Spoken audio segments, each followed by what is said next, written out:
time zone and put into a completely different time. When you think about it, that actually would be quite terrifying and disturbing. I don't think anyone would be taking the time to sing and dance singing Johnny Be Good.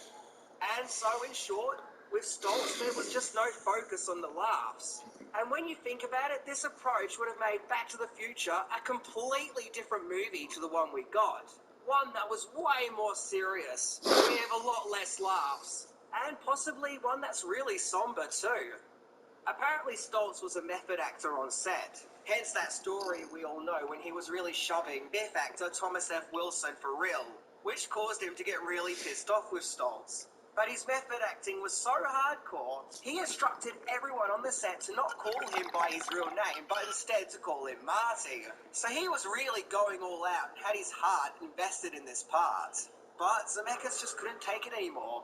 He felt that this just wasn't the movie that he wanted to make, so he took his commitment to Steven Spielberg and the other high-ups to reach out to them to recast the part, as his and Stoltz's visions were just clashing too much. To which, as we all know, Michael J. Fox was cast in the role.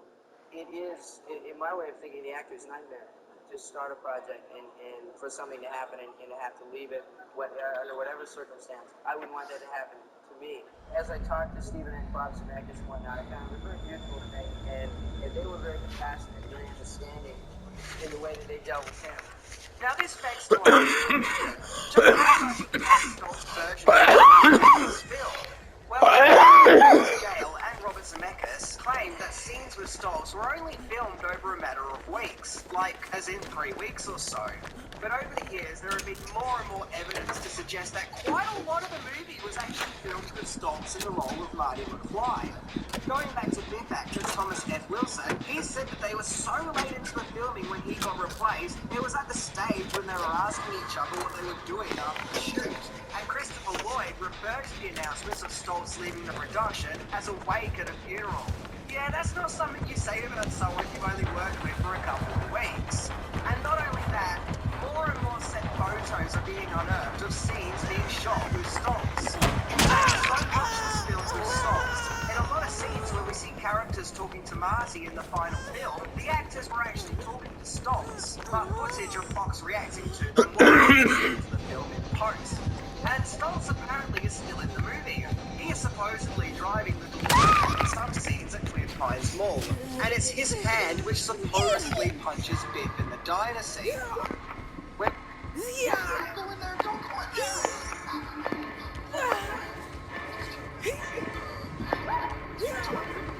When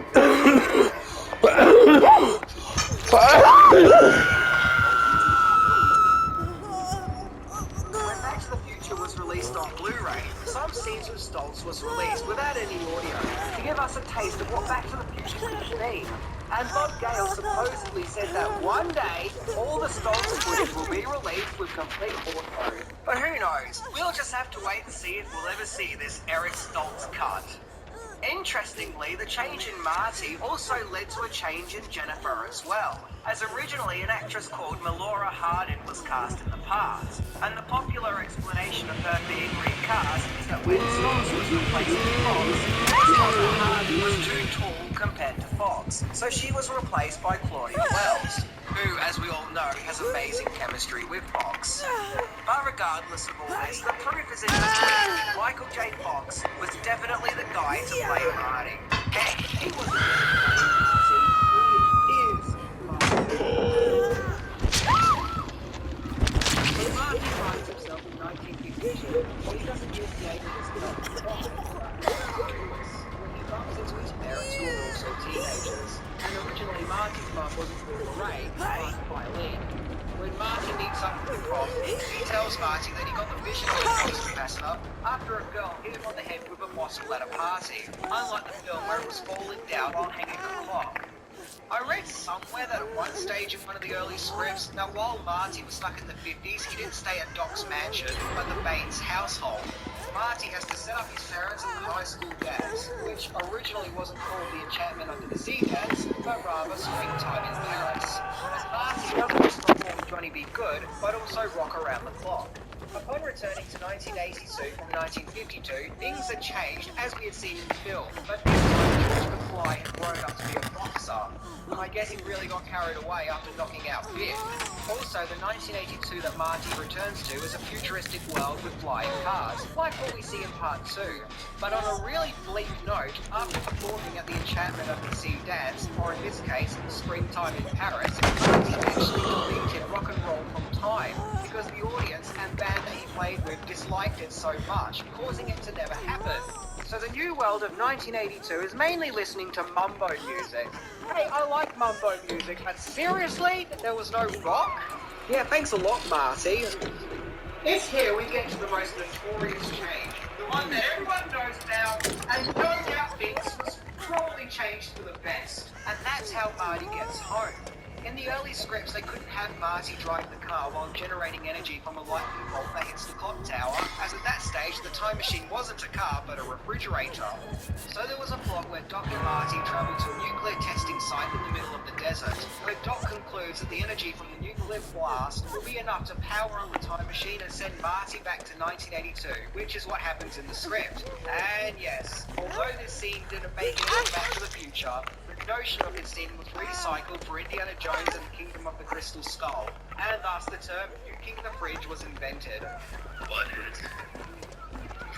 I think the changes that were made were for the best. All the elements that were changed just seemed to be put into place perfectly, thus creating a better storytelling atmosphere. I don't know what the movie would have been like if it featured a chip, or a coke-powered time machine, or nuclear explosions and video piracy. But above all, I feel like in the film they made, the characters Doc and Marty are more likeable. Marty in particular I felt was more rebellious in the original script, and a tad bit unlikable, and maybe even a little bit smug. A far cry from Michael J. Fox's lovable charm. After all, it's the likeable characters which make the heartbeat of Back to the Future shine so much. So in this case, I say thank heavens these changes were made, as the Back to the Future we did end up getting is an absolute masterpiece. There are tons of differences in the script, of which I haven't gone through them all. So if this topic fascinates you, then definitely check out the original Back to the Future script. If anything, it's an eye-opener of what could have been. For a film series which itself is all about alternative timelines and possibilities. So this script is like an alternative Back to the Future, where Marty didn't get the almanac back after all. Anyway, I'm Minty, and I'm off to buy some coke to power up the 1.21 gigawatts. Yes, that sounds weird, but that could have been. See ya!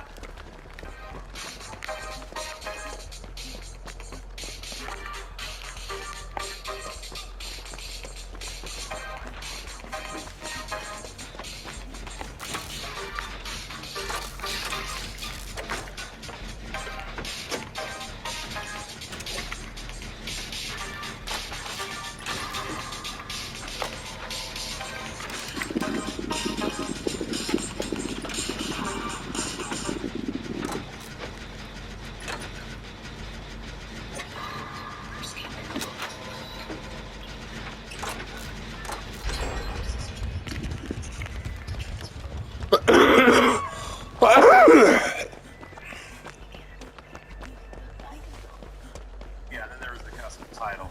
I think you really summed it up when you mentioned, because I was watching that. No, I was watching it here on my smaller screen. I wasn't watching on the big screen.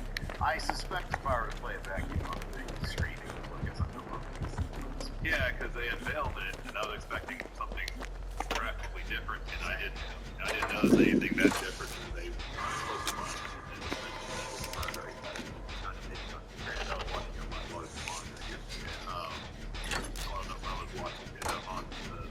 Brilliant plasma of the other. And those plasmas hold up, don't they? They do, and the picture is still great. You talked all sorts of crap about me, but if I do TVs, then I got my piano shows. And I call my yeah, it just didn't, I don't know, it just didn't really pop. It's not really pop. Now, it's a good idea, but it's just like unless it's like from like across. You're the nosebleed in the arena. You don't see that reverberary pattern. No title. Not the greatest title.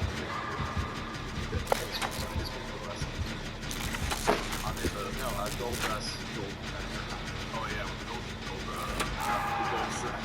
Oh my god. That thing does not get the appreciation because it was worth it. And that's honestly like a key MJF. It's something special. Better than all us. Especially these days with gold. Like the one spot is still down. The one precious metal is still down. Yeah, I mean, like, Burberry pattern is a good idea. I just don't know how. I'm so sick of that. It's funny, we were joking about this before the show went on. And you had it right. I'm like, you know what? I'll be even aware. It's so devalued the Burberry thing to me, because like, it's one thing if I'm walking out and about, and like, my sister's in the world of hi-fi. She knows what right? And so if she saw something like, hey, he's got a Burberry stuff, he has these tats, then I'd be like, oh, these $120 yeah. Right. On the other hand, when I see some sweaty dudes with some, like a faded Brian Cage t-shirt wearing a fake Burberry scarf. Can you imagine I was like, well, okay, so what is the deal with the fans in A? Because they're not fucking down $500 for a Burberry. So you're like, you can get 11 on Amazon, you get an invitation.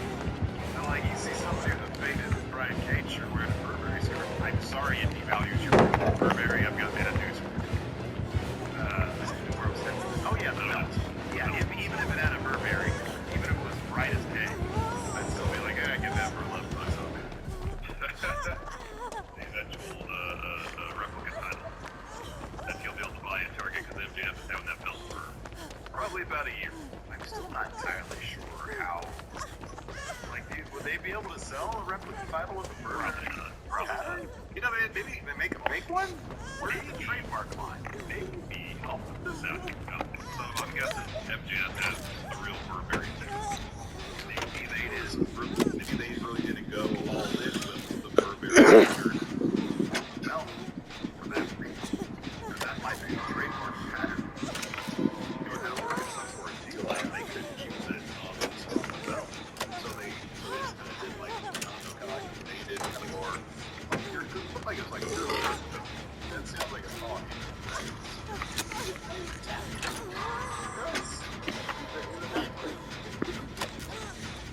I don't know, it's on. I think the Bible.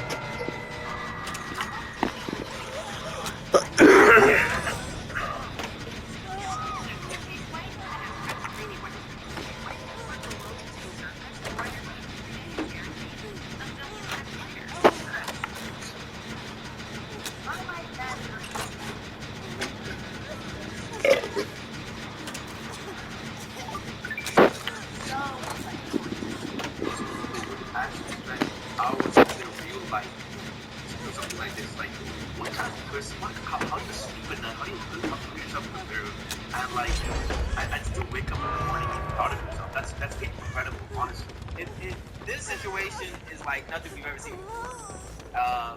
It's very, very. You might surpass Blue. Yeah, the worst eating scandal of all time. The bizarre story was an elaborate cheating affair on Slogan that involved a double kick Tarakion. The 2017 Slogan Premier League season getting elevated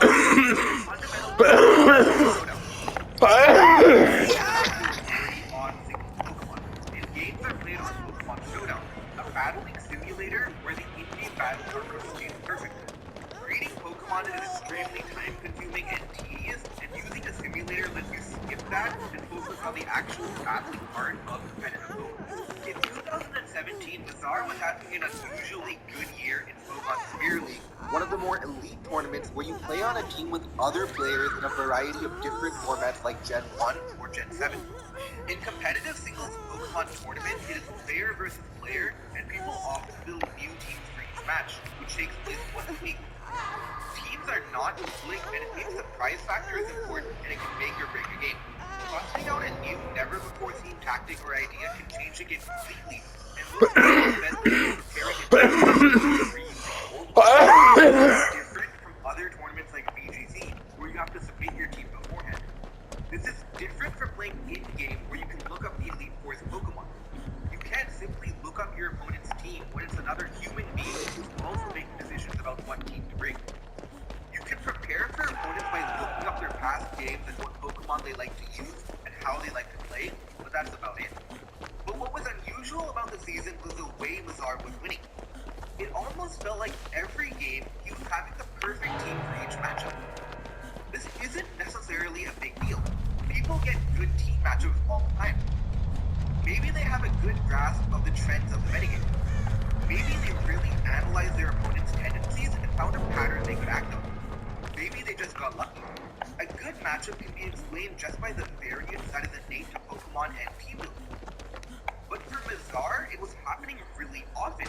And once they started playing Coolers, even where you can use the most powerful Pokemon to play, Mazar... One game, Mazar progressed, the Geomancy Xerneas would reflect support. That moveset happened to completely beat his opponent's team. No real hope at all. Ingrate means it can't be roared away. The Geomancy gives it a defense. This means Toxic use support. Basically, Mazar brought an interesting new tactic and it worked perfectly. Sometimes that happens in Pokemon. Then, in the next week versus a stall team, he brings a very unusual stall killer. Whirlpool, Perish Song are his used cards to act as a trapper and killer. Whirlpool prevents the opponent from switching, and when you use Perish Song, you switch out at the last moment while your opponent cannot, and you get the KO. Trapping strategies work well against defensive teams because they won't do enough damage to you in the 3 turns of Perish Song to make you want to switch out early. Yet another decisive team pick from Mazar, and he gets another easy win. Later, in the semifinals, he uses an Endure Reverse, a Swan Pass to knock out Zygarde, and then put Swan Pass out to finally Groudon. Blaziken is not a very common Pokemon at all in the first tier. It would definitely be considered a risky matchup, especially to bring it in a semifinals game.